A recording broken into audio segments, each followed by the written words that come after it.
छठी घाटे पर होई धमाका,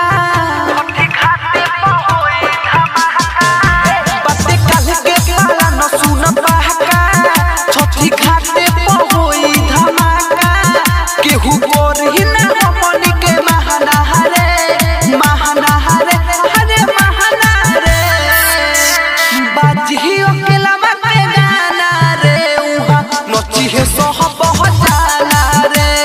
बाजी अकेलावा के गाना रे उहा नची है सह बहुत जाना रे। नची है सह बहुत जाना रे। बाजी अकेलावा के गाना रे उहा। डीजे कंचन राज मिक्स भाव पल्लवी रिकॉर्डिंग स्टूडियो मठिया मोड़।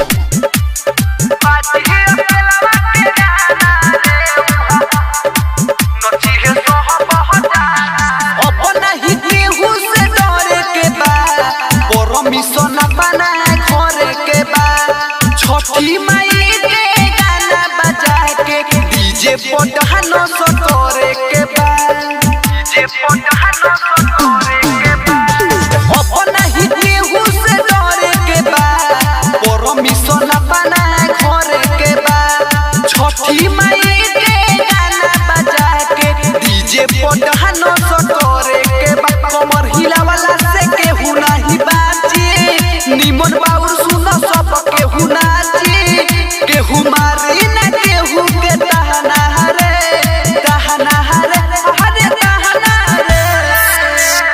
बाजी अकेलावा के गाना रे उहा नची है सह बहुत जाना रे।